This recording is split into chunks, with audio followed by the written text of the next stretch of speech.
with deep pockets and a lot to lose. But many countries have shown that when they're done right, they're a powerful tool for health. For example, in the Philippines, a major tax reform on tobacco and alcohol in 2013 increased revenues by more than 5 times, which supported the expansion of national health insurance to more than 15 million poor families. In Lithuania, a major tax increase on alcohol in 2017 was associated with an almost 5% reduction in all-cause mortality the following year. In the United Kingdom, a tax on sugary drinks introduced in 2018 reduced sugar consumption, generated £338 million in revenue in 2024 alone, and has been associated with lower obesity rates in girls aged 10 and 11, especially in the most deprived areas. Many more countries are following the example these countries are setting. Last year alone, Malaysia, Mauritius, Slovakia, Sri Lanka, and Vietnam were among countries that introduced or increased taxes on tobacco, alcohol, or sugary drinks, or all three. And already this year, India introduced a new excise duty on tobacco, and Saudi Arabia introduced a tiered excise tax on sugary drinks with higher taxes for higher sugar content. WHO looks forward to supporting more countries to design and implement health taxes to protect health and to transition away from aid dependency toward sustainable self-reliance. Finally, this month marks World Cervical Cancer Awareness Month. Cervical cancer is one of the most preventable cancers, yet it still takes the lives of many women, mostly in low and middle-income countries. We have the tools to make cervical cancer the first cancer to be eliminated. Vaccines to prevent it, tests to detect it, and therapeutics to treat it. That's why in 2018, I issued a global call for action to eliminate cervical cancer, which was followed in 2020 by a global strategy with the 90-70-90 targets. 90% of girls vaccinated, 70% of women screened, and 90% of women with cervical cancer or precancerous lesions treated, all by 2030. Since then, nearly 60 countries have introduced HPV vaccination, and 162 countries now include the vaccine as part of their national immunization schedules. 65% of girls globally now live in a country where HPV is in the vaccine schedule. That proportion is expected to rise to more than 80% in the coming months as more countries include HPV in their schedules, including India. Many countries at all income levels are showing that by integrating vaccination, screening and treatment, elimination is within reach. Late last year, Australia announced it had no cases of cervical cancer diagnosed in women under 25 in 2021. Several countries in Europe are close behind. Rwanda set itself the goal of achieving the 90-70-90 targets by 2027, 3 years of schedule, and already has vaccinated 77% of girls, screened 31% of women, and treated 81% of women with cervical cancer or precancerous lesions. From Bhutan to Brazil, Chile to China, Pakistan to Papua New Guinea, Sierra Leone to St. Vincent and the Grenadines, and Timor-Leste to Tanzania, dozens of countries are expanding vaccination, screening, and treatment. They're showing that eliminating cervical cancer is not a pipe dream. It's achievable. Christian, back to you. Thank you very much, Dr. Tedros. And with this, we open the floor. And as I said, please raise your hand with the raise your hand icon and unmute yourself when it's your turn. And we'll start with Robin Millar from AFP. Robin, please go ahead.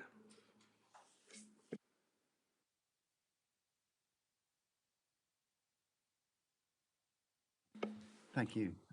Here you go. It's a question. Thank you. It's a question on sugary drinks. When consumers are making their choices, they're often looking at one version of a soda with sugar and another version of it with sweeteners. So are sweeteners clearly the better choice, or do they come with their own risks that consumers need to bear in mind? And secondly, is there an issue as well with labeling? If a drink has sugar as its second biggest ingredient after water, should it be clearly labeled on the front as a sugar water drink? Thank you. I think we want to start with Dr. Luz Maria de Regil, if we have her online, Director for Nutrition and Food Safety. Luz, are you there?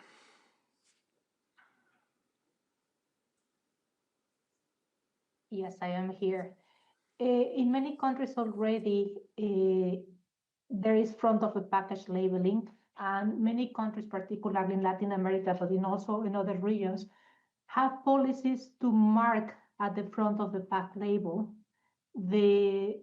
whether the foods are high in sugar, and that allows users to have more information, more clear information on whether the amounts are beyond what is recommended for that particular food.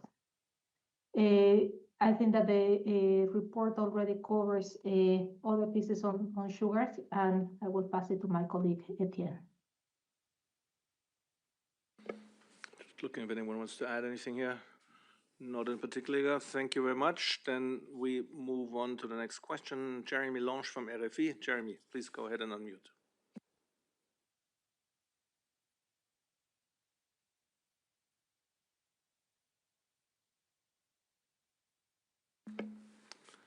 Jeremy, if we can't reach Jeremy or something wrong with the unmute button, then we'll try with Kerry Cullinan. Can you hear me or not? Oh, now we go. Okay, back to Jeremy. Jeremy, RFE, please.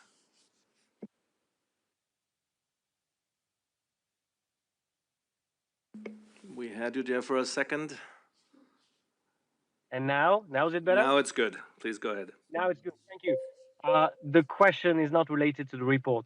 Sorry about that. But as you well know, next week, I think on the 20th, it will be 1 year since the US withdrew from the WHO, and it will be official next week, if I'm not mistaken. I would like to know, 1 year later, where does WHO stand? Did you manage to cope with the financial issue? Just random question, like how do you feel 1 year later, basically? How do we feel 1 year later? I'm giving to Steve Solomon, our Principal Legal Officer.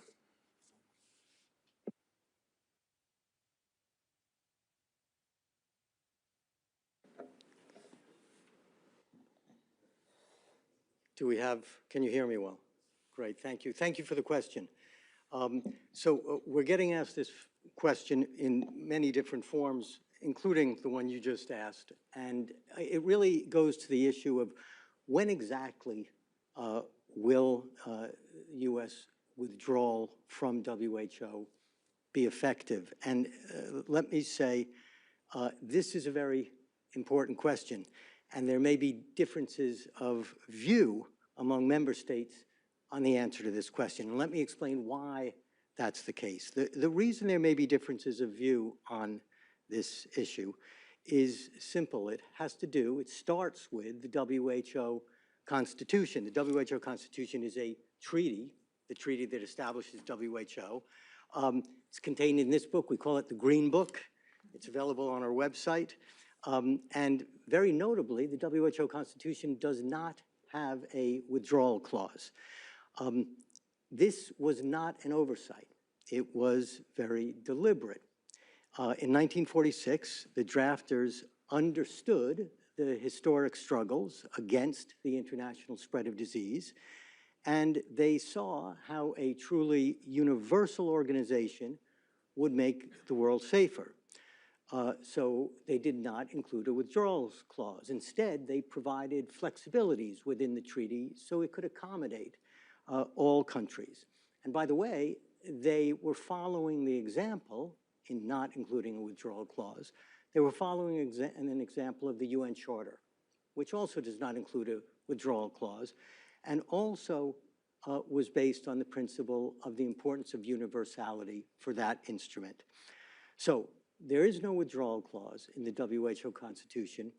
And in 1948, the US made an arrangement, an agreement with the World Health Assembly, reserving for itself, alone among countries, the right to withdraw on two conditions. One, 1 year notice, which you've mentioned, and the other condition was that the US will meet its financial obligations to the organization in full for the current fiscal year.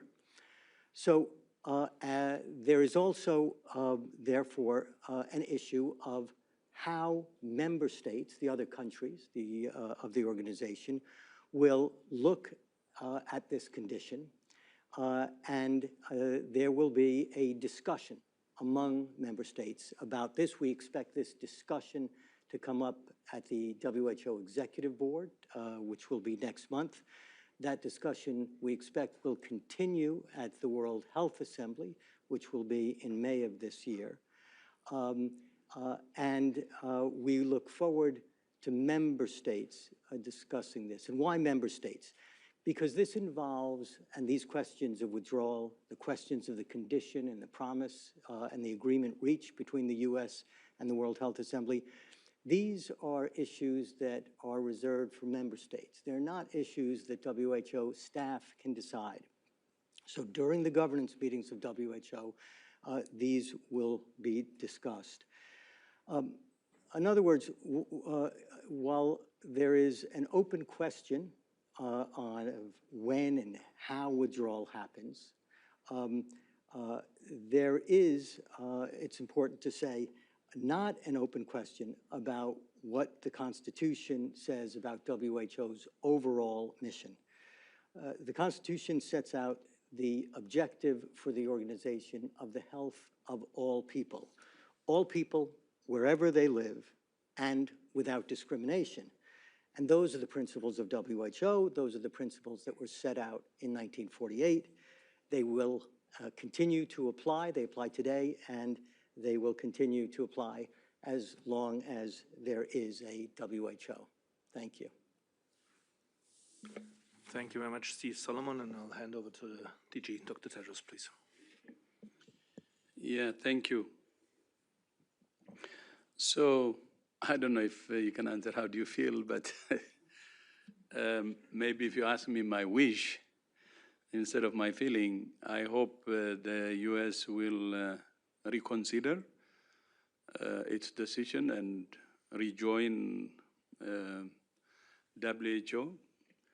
That's what I wish. The reason I'm saying this is withdrawal from WHO is a lose for the United States, and it's also a lose for the rest of the world. I also believe that when I say lose-lose, it also makes the US unsafe, the withdrawal, and makes the rest of the world unsafe. So it's not really the right decision. I want to say it bluntly, because I believe that there are many things that are done through WHO that benefits the US, and only the WHO does, and especially the health security issues. That's why I said the US cannot be safe without working with WHO. And there are many examples actually to say that. So my wish is, I hope they will reconsider and continue with the other member states working with WHO.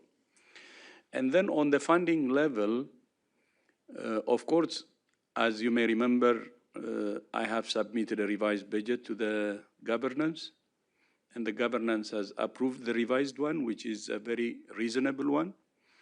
And based on that budget, we did the restructuring, and the restructuring that we call Future Fit WHO. And we have done the Future Fit restructuring based on WHO's core mandate. All the prioritizations has been done based on that. Of course, the process has been completed. As you may remember, we started from the top leadership. The senior management is reduced by half, the middle management department reduced by half, and then that goes all down to the expert level, and we have made all the adjustments based on the prioritization process we have set for ourselves. And we have also observed 3 principles of transparency, fairness, and humanity. And we implemented the process based on these 3 principles. And then when it comes to funding, we have proposed a reduced budget, as I said earlier, and all the prioritization helped us now to fit into the new budget. So now we believe that we are okay with the funding level. Actually, as we speak, for the 25-26, I mean for the 26-27 biennium, we have about 75% of the budget we need. But the 25% is left to be raised.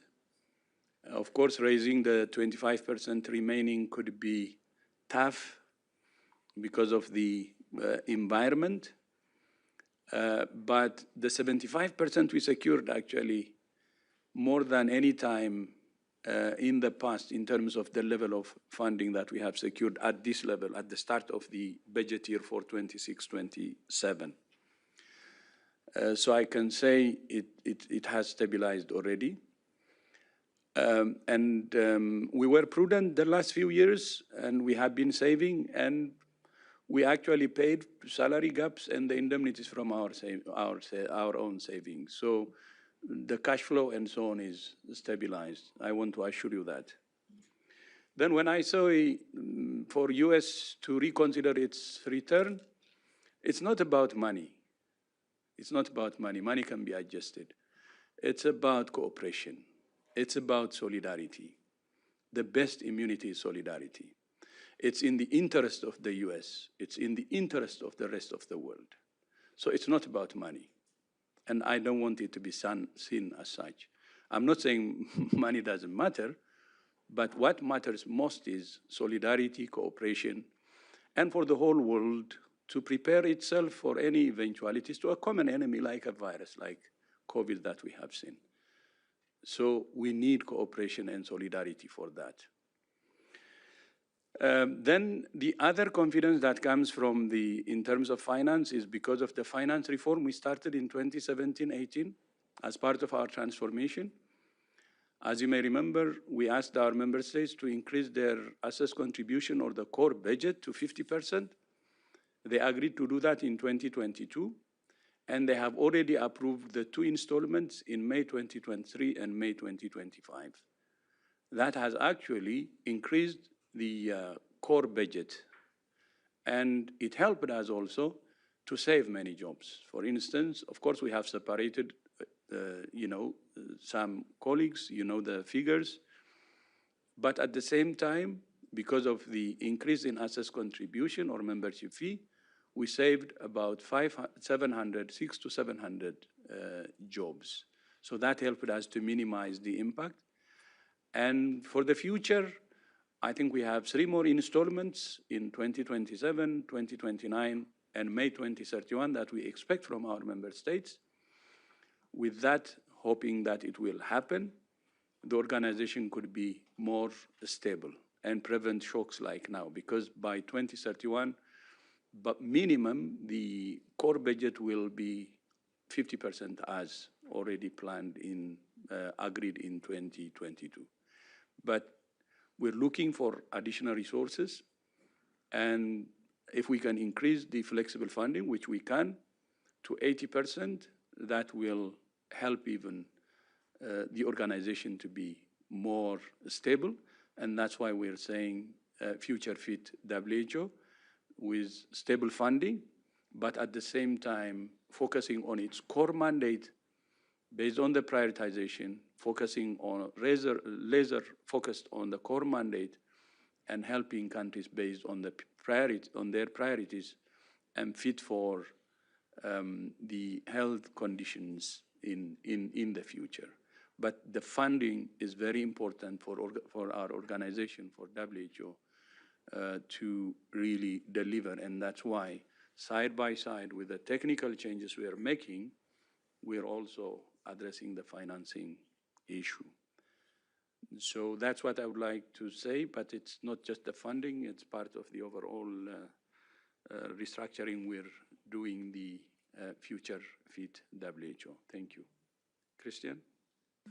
Thanks so much, Dr. Tedros. Now we go to the next question, but before we do that, I understand we do have a bit of an issue with the audio, so always bear with us in case it takes a second or two longer to get you connected.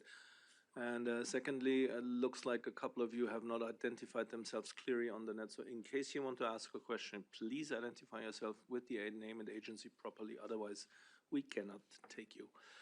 Next question, as we said before, is now to Kerry Cullinan from HPW. Kerry, please go ahead.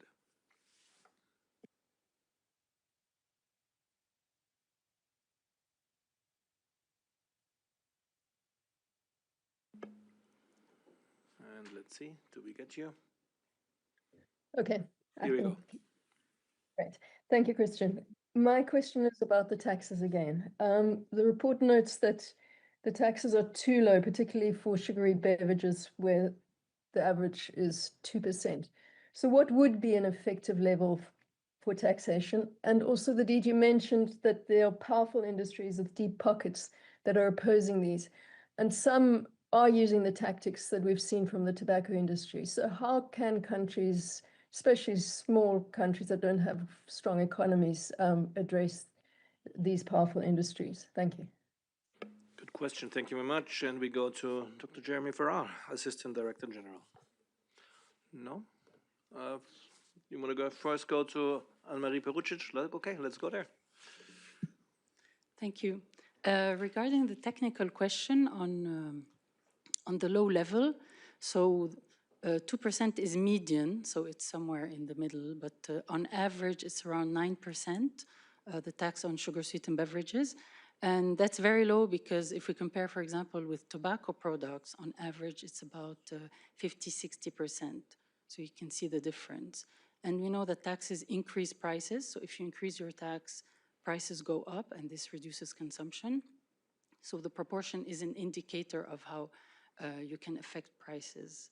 When it comes to dealing with the powerful interests, I think governments, we have many examples of governments that have really done very well on taxes. So there was a mention, for example, of Mauritius. They recently doubled their tax on sugar-sweetened beverages.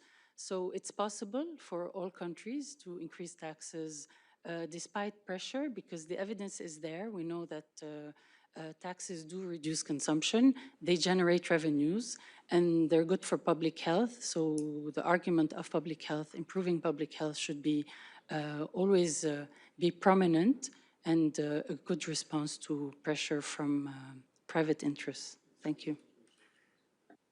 Anything to add? Yes, please. Thanks, Christian. Thanks, Gary, for the question, and Anne-Marie, who led the report. Just to put into a little bit more context, though, this report that's being released, the timetable is today and tomorrow, but it does build off work in July 2025 on tobacco taxes as well. And I think we need to see these three together, in a sense. The evidence from tobacco is obviously extremely strong, that if taxation is increased, consumption reduces.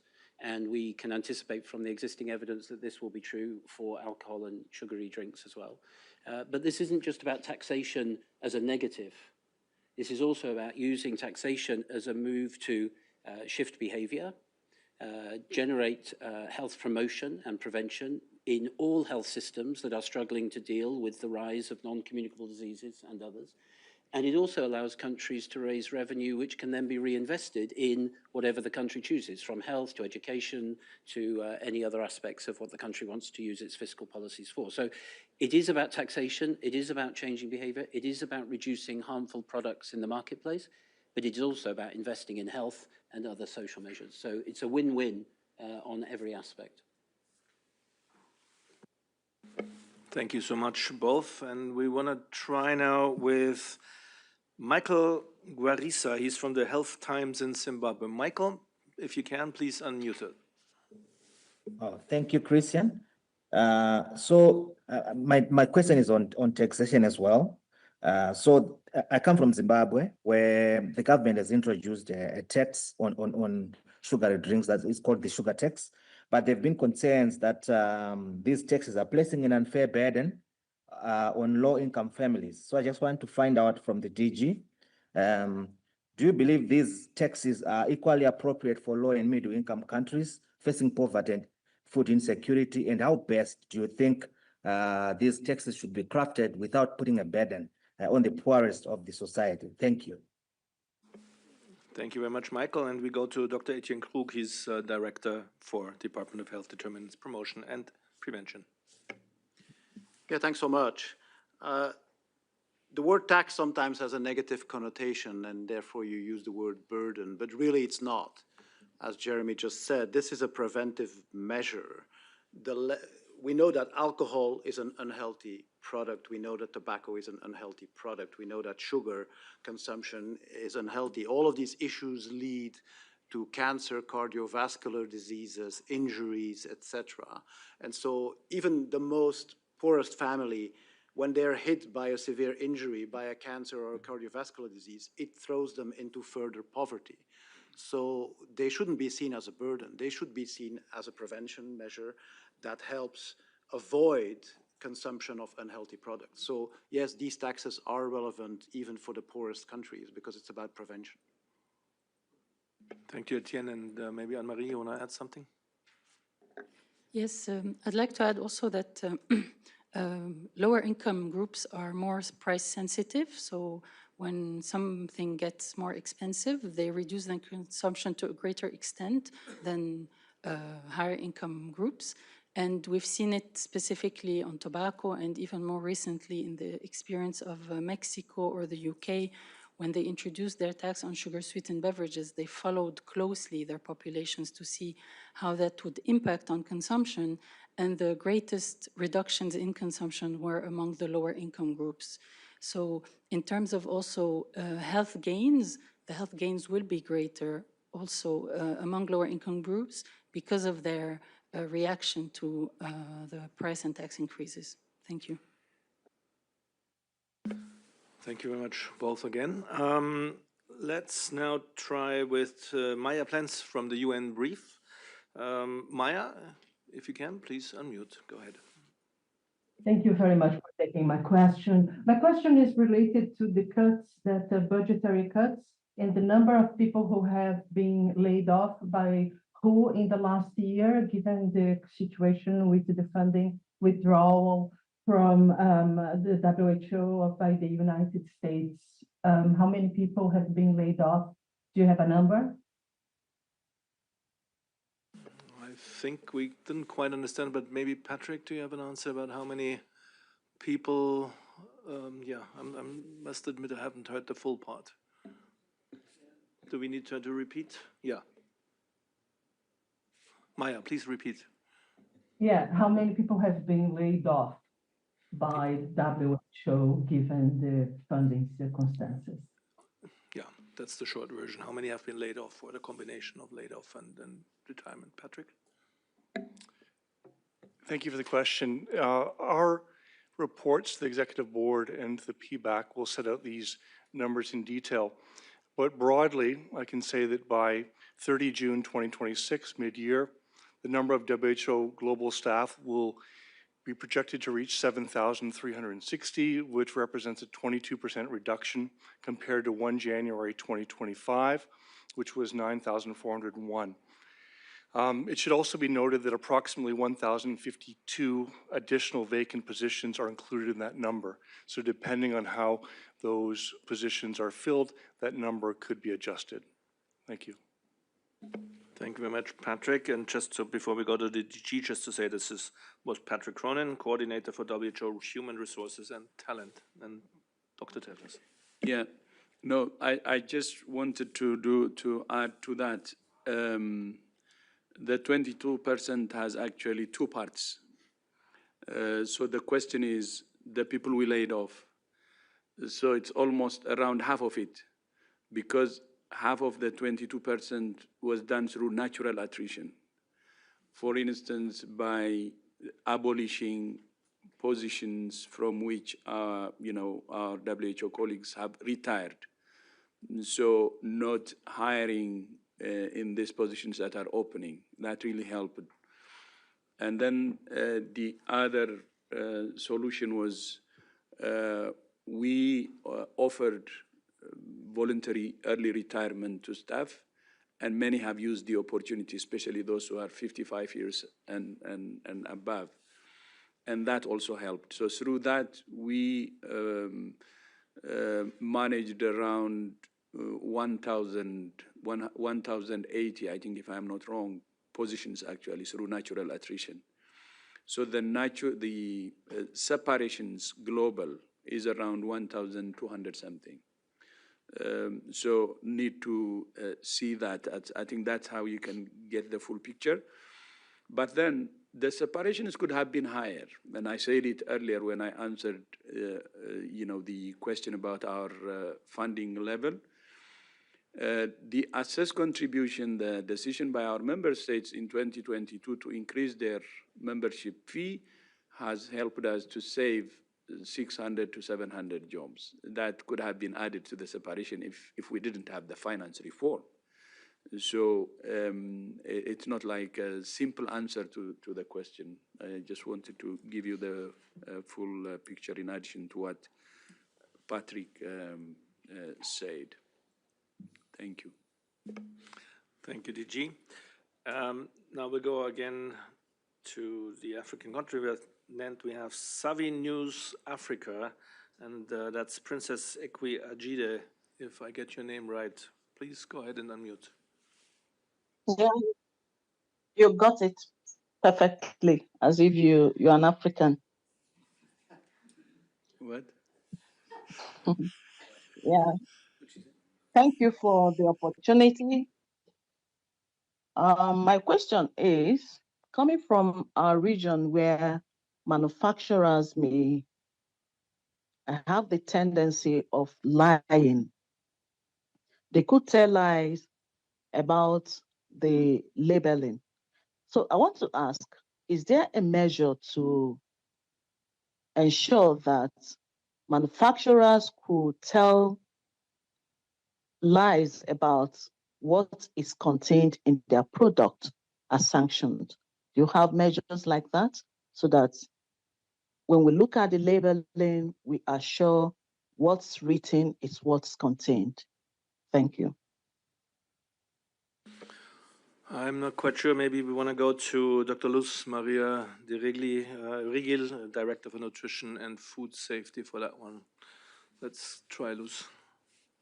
Yeah, no, I mean, in all these food policies where we are recommending to change the levels of sugar, sodium, or unhealthy fats, we also encourage that these policies and regulations are not only developed by the nutrition department, but also food safety, because food safety are the ones that are in charge of monitoring the food supply and inspection, and also for the enforcement. And it's very important that the regulations and policies have provisions for the enforcement of this. So if they have the tendency, or there is any tendency to lie on the labels, the important part is to establish a monitoring system, food monitoring systems within the food control system, and ensuring that the governments have the capacity to enforce for further compliance. And I would say that in some cases, when governments have limited capacity, the civil society has made an intentional effort to monitor the amounts of sugars in this case, or unhealthy nutrients and unhealthy amounts of nutrients in certain foods. And they are strong advocates of compliance, but also to help governments to make the case and invest more on monitoring and enforcement. Over to you. Thank you very much, Luz, and Jeremy Farrar, please. Yeah, just to say on this one, to add to what Luz just said there, this is not just something the World Health Organization works on its own. We work incredibly closely with the other UN agencies that look after the food supply system, the agriculture system, FAO in Rome, and WOHA in Paris, and United Nations Environment Programme. So working together as part of that quadripartite, along with then the World Trade Organization and others, allows us to have a unified, consistent voice that speaks to areas that are directly under health, like regulation around pharmaceutical products, but also sometimes not directly in the health field, but are in associated fields, like, for instance, the food and agricultural sector. Working together through those multilateral agencies makes a huge difference. Thank you very much, both, for this. Next question goes to Laurent Sierro from Swiss News. Laurent, please go ahead and mute. Yeah, thanks, Christian. And first of all, I'm here to all of you. Good to see you all. I'd like to follow up after Steve Solomon's response to Jeremy's question on the legal approach to the US withdrawal. So when you mentioned the second condition, the need for the US to have met its obligations, its financial obligations in full for the fiscal year, is it the case? Can we say that this condition has been fulfilled by the US? And then you mentioned that discussion to come between the other member states, first at EB and then at WHA.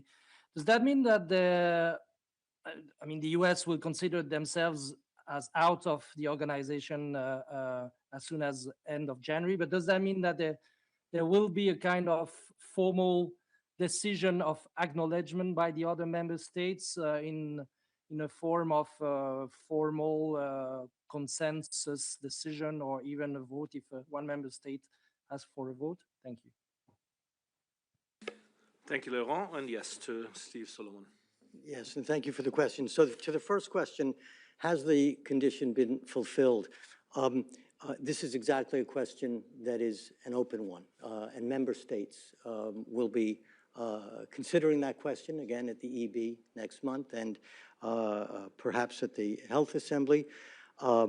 The current situation is that the U.S. for 2024 and 2025 is in arrears on its payments. You can find the full description of those amounts, as well as every other country's amounts, on the WHO website. There's a very transparent handling of all those financial figures available on our website, and that has been the case for many years. And then your second question, will the U.S. consider themselves out? That is a question best addressed to the U.S. So thank you for both of those questions. Yeah, thank you very much, Laurent and Steve. We have two more questions on the line. Now I have Be Well Media, and that's Jessica Stewart. Jessica, please go ahead.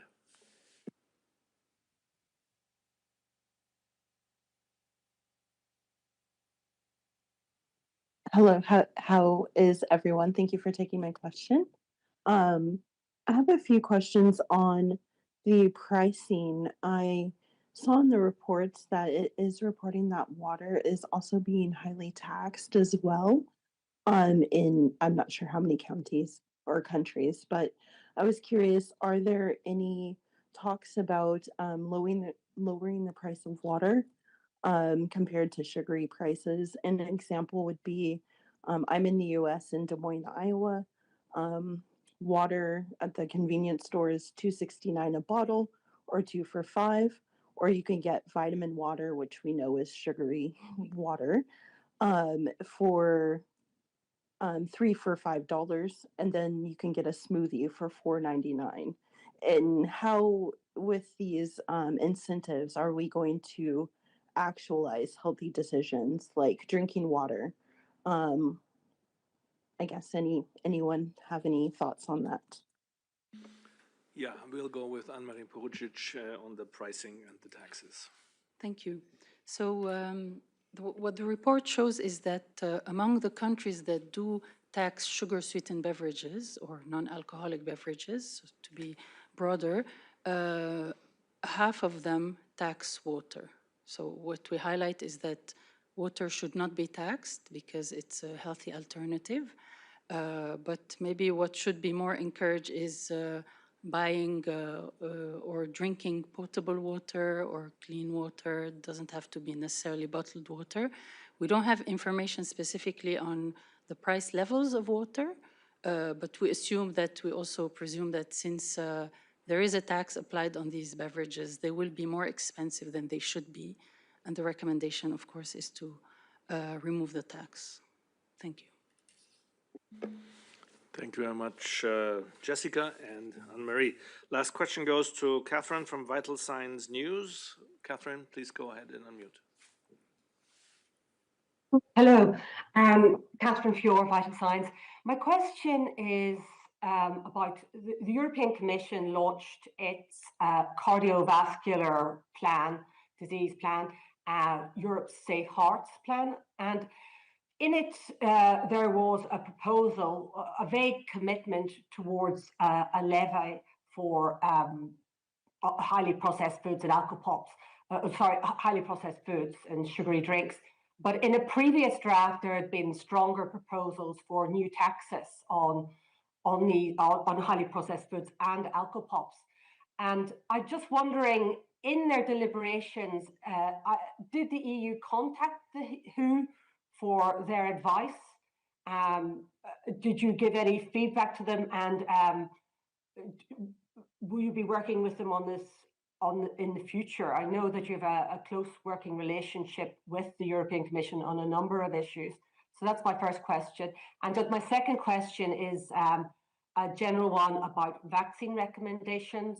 The US announced changes to its plans, its proposals for recommendations, citing international comparisons with Denmark, but other countries as well, Japan.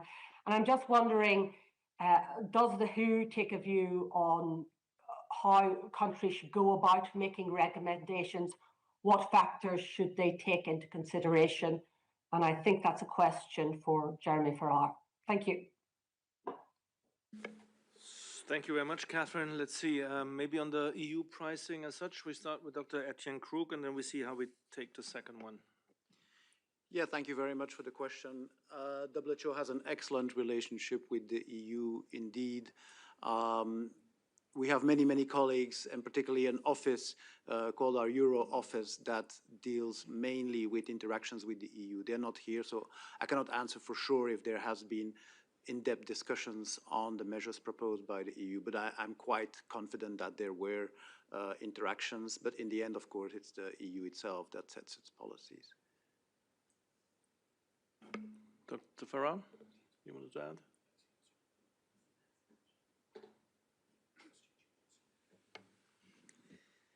So just on the question of the U.S. policy changes on immunization, every country, as I think we've explained before, is responsible for their own policy formulation, and WHO provides recommendations on vaccines.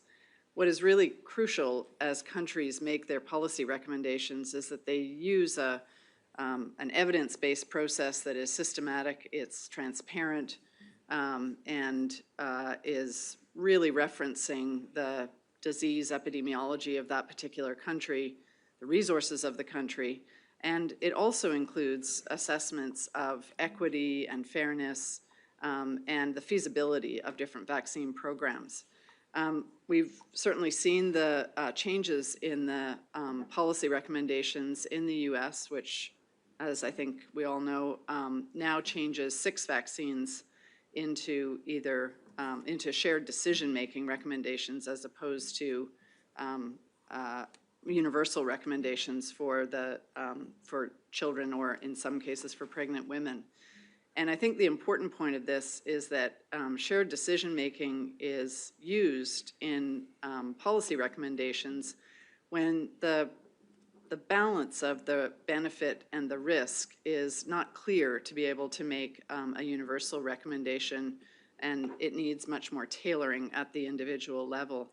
What is certainly clear from shared decision-making is that it requires a lot of consultation between a provider and a parent, and it certainly is an aspect that will further constrain, in general, the vaccine access that people have because of the time, the kind of discussions that need to happen. So the U.S. is making its recommendations and will be watching carefully about what the impact of those recommendations are on protection of children, especially from diseases for which we have safe and effective vaccines. And our WHO recommendations do provide that there are 14 diseases against which we have what we refer to as a global recommendation, which means that we do recommend that every country in the world is considering those vaccines for inclusion in their routine program. The U.S. has made a decision to step back from some of those vaccines and to revert them into a shared decision-making approach, which certainly can have, and we do have concerns, that this may limit the opportunity for children to benefit from these safe and highly effective vaccines. Thank you. Dr. Farrar, we wanted to go to Luz de Rigel before and then come back to you. Is that okay? Yeah. Luz, you wanted to add? Thank you so much. I wanted to respond on the question related to food taxes. We have not received any request from EU, but probably our regional office in Europe has. So it's difficult to comment on that part. But what we can say is that we can see increased interest from countries in taxing food that is highly processed or ultra-processing, depending on how you want to call it. We are working on an operational definition for this type of foods to facilitate the establishment of policies to limit the consumption. We are in direct contact with some countries in Europe, but also in other regions who are interested in limiting the consumption of highly processed foods. So we see a trend and more questions are coming in that relation. Over to you. Thank you, Luz. And now to Dr. Farrar. Yeah, there's just one thing to add to that. That is not only with the countries, but we're also working very closely with the International Agency for Research on Cancer in Lyon, the IARC. And this is an area, to Dr. Tedros' point earlier, of very clear common ground with the United States on the moves the United States is taking on highly processed food that came up during the younger discussions around non-communicable diseases back in September. And there is a lot of shared interest, many countries, as Luz mentioned, but also with the US on how we set standards for ultra-processed foods, but also how we limit their use in future. Thank you very much. And with this, we've come to the end of our briefing today. Thank you very much for joining us. We will send the audio files and the Dr. General's remarks shortly after this briefing. For anything else, please contact media inquiries at who.int. The mentioned and discussed reports are online now and can be checked there. And also for any further interview requests, please don't shy to contact us. And with this, back to Dr. Tedros. Thank you, Christian. And thank you to all members of the press for joining us today. And see you next time.